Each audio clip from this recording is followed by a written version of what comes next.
Muito bem, a partir de agora, juntos com você em mais uma edição do nosso Encontro, programa Mulheres, aqui pela TV Galega. Eu sou Denise Bichman e sejam todos muito bem-vindos.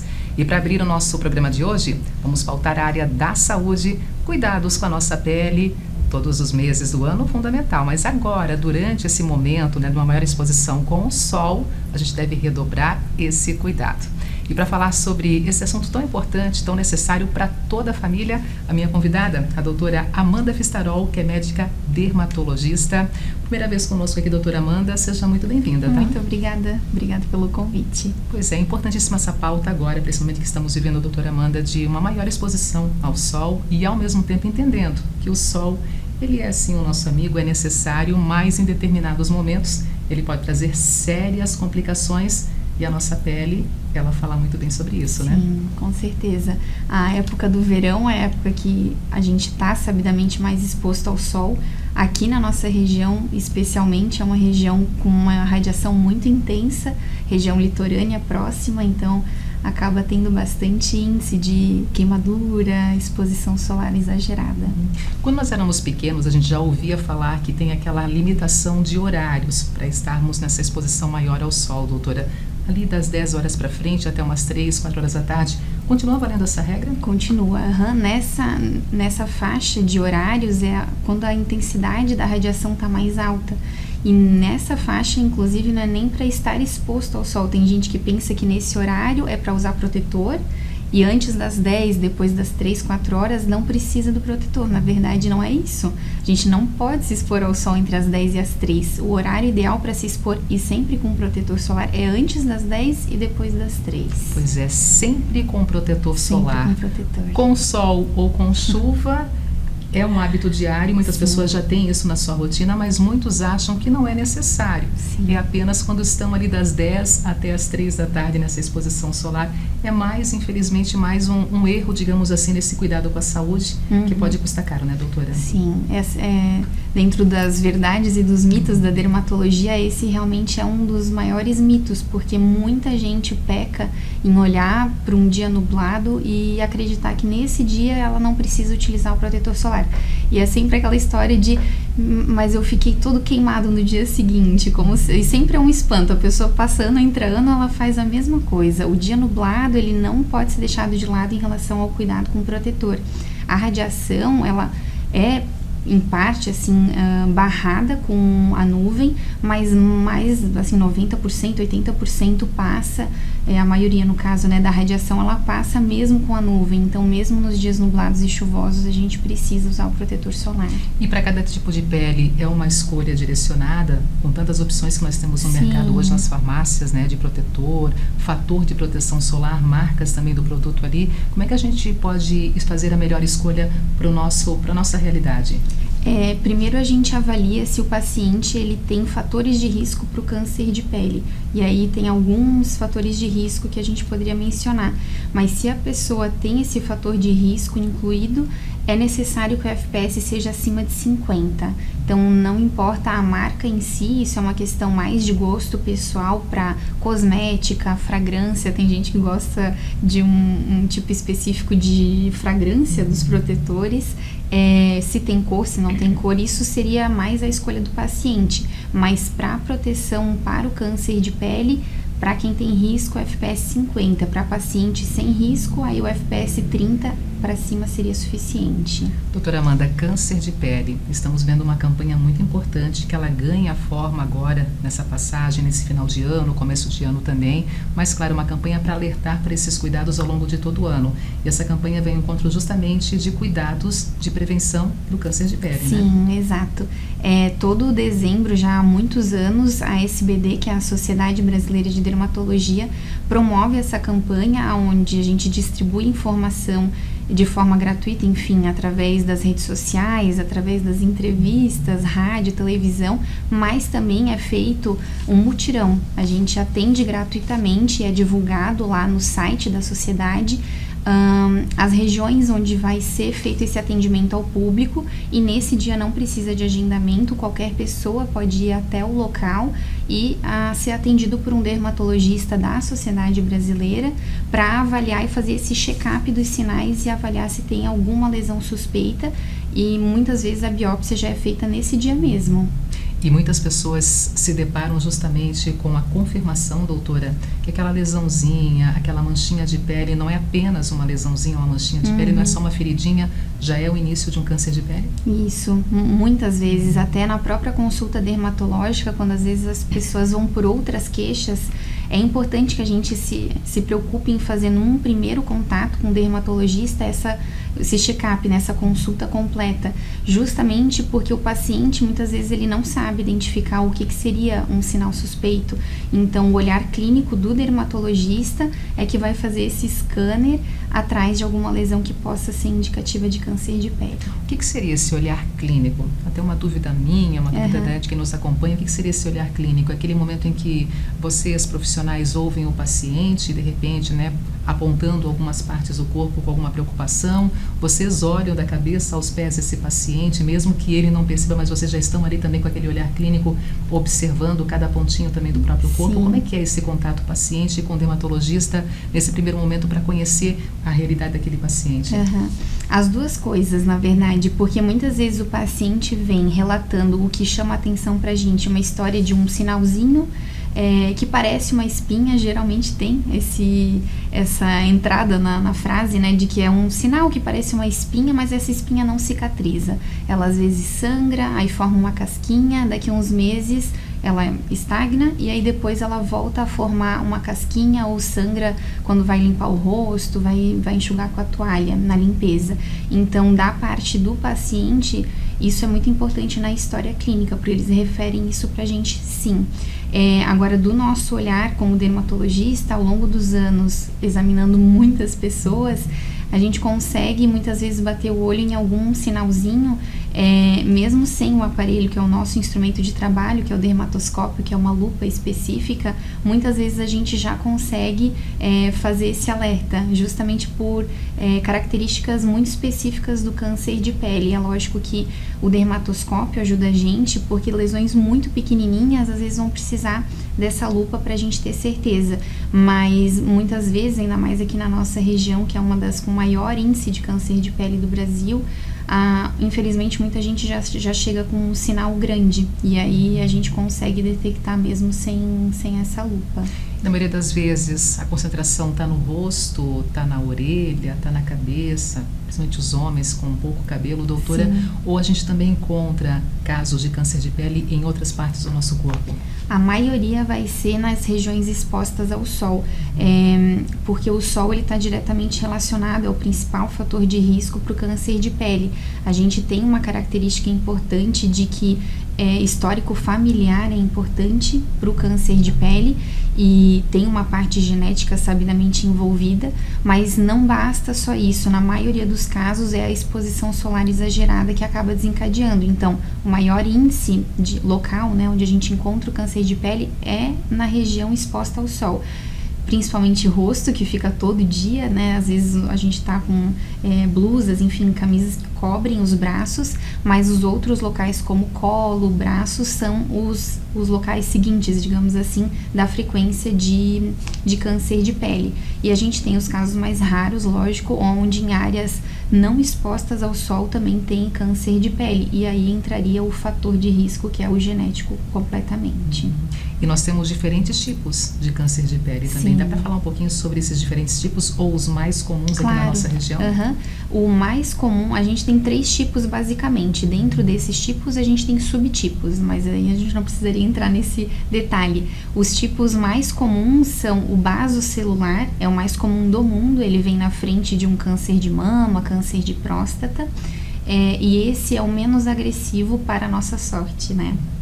A partir do momento que a gente opera essa lesão, dificilmente a gente vai precisar se preocupar, por exemplo, com uma quimio, uma radioterapia. Na maioria dos casos, a cirurgia já é o tratamento curativo dessas lesões.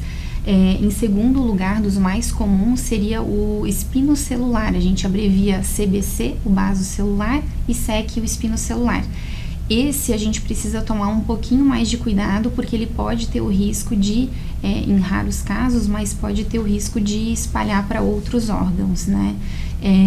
E aí, por fim, o mais agressivo de todos seria o melanoma, que é o que a gente mais se preocupa para fazer esse rastreio quando é orientado a todos os anos, todo mundo passar em consulta com o dermatologista, é para a gente tentar diagnosticar o mais rápido possível um melanoma.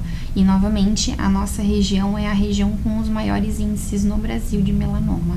E desses 3 principais que você mencionou, um pode evoluir para o outro ou cada caso não. É um caso, não tem ligação com um segundo ou terceiro tipo? Eles não têm, cada um é um tipo de célula diferente ali que está mutada e se modificando, então eles caminham indiferente, né, um do outro, e uma mesma pessoa pode ter, infelizmente, os 3 tipos também.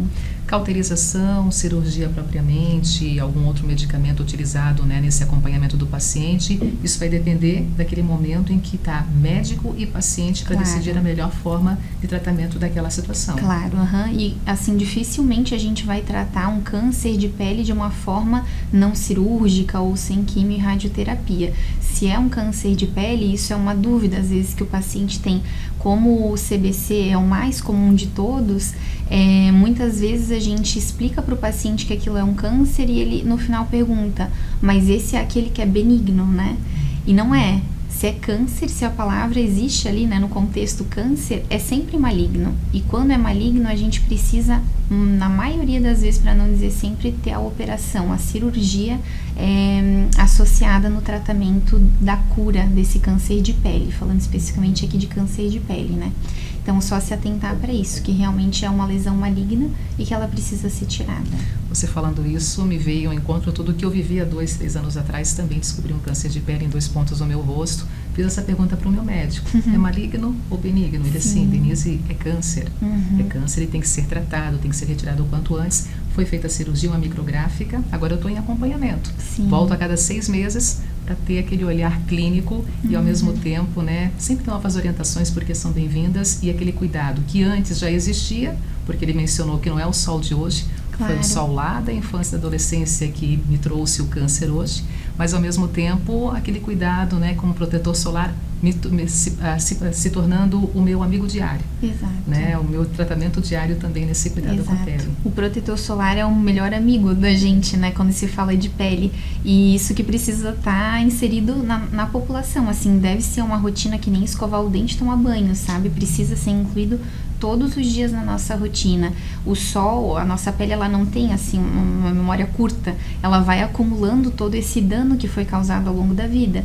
Então o sol que se tomou lá atrás, às vezes, muitas vezes aqui na nossa região tem a parte rural, que é muito importante também, então muito trabalho rural, agrícola, isso tudo lá no passado, na infância dessas pessoas, vai se acumulando e acaba se manifestando na vida adulta. Então, indo ao encontro agora para os adultos, olhando para as crianças e para os jovens, doutora, quais são as recomendações para os pais, para os tios, para os padrinhos, para os avós, para olharem para essa geraçãozinha que ainda está se formando para chegar lá na frente com mais saúde? A gente, como dermatologista, a gente sempre vai orientar que o protetor solar ele deve ser inserido na rotina diária desses pacientes, cuidar com essa brecha, né, a faixa que eu comentei ali, não deixar a criança exposta ao sol a partir das 10 horas até as 3, 4 horas da tarde. Hoje em dia muitos celulares já vêm até no próprio aplicativo de tempo registrando naquela região em que você se encontra, né, o índice de ultravioleta da exposição. E se ele está lá moderado, alto, não é indicado que a gente se exponha ao sol nesse período. Mesmo com protetor. Mesmo com protetor. Então, essa é uma orientação importante, assim, para que as pessoas saibam como cuidar de si e dos seus entes queridos. Né? E muitos que nos acompanham nesse momento em casa vão estar lembrando que não é tão, né, não é tão difícil assim a gente presenciar, por exemplo, na praia, na piscina, num clube, aquele excesso de pessoas ali, até quase meio-dia, ou passando chegando do meio-dia, ou chegando meio-dia, 1 hora, 2 horas. Né? É o mais comum. E depois essa conta chega, né, doutora? Sim. Essa questão até do bronzeado, né? Essa semana eu comentei com uma paciente, muita gente acredita que o bronzeado, se a pessoa bronzeia, ela não precisa se preocupar com essa questão da queimadura solar, como se quem queima, fica vermelho, é quem tem risco de câncer de pele, e na verdade não.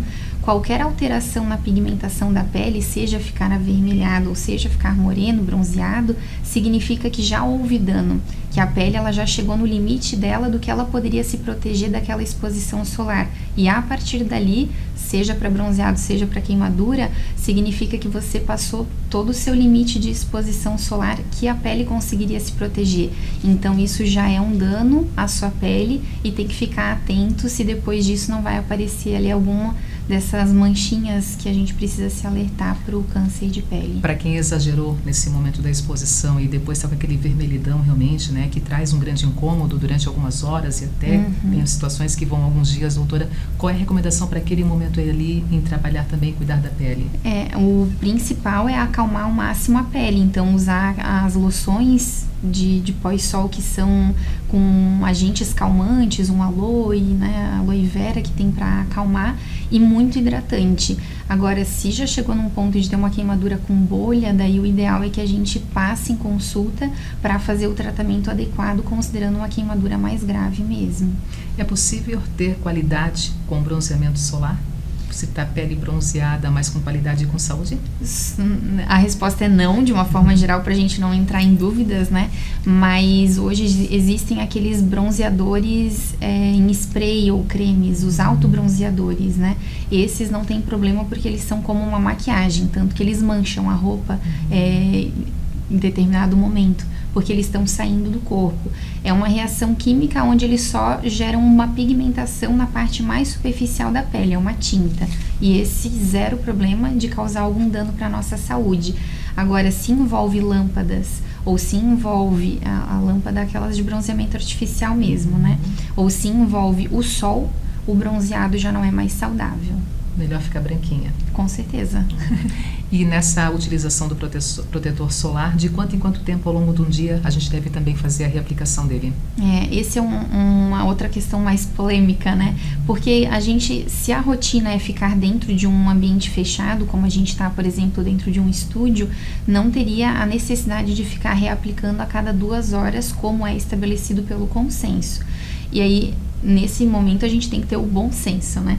Porque se a gente tá lá na praia, na beira da piscina, é lógico que o suor, entrar na água, isso tudo vai tirando o protetor solar. E aí a gente tem que reaplicar a cada 2 horas com toda certeza.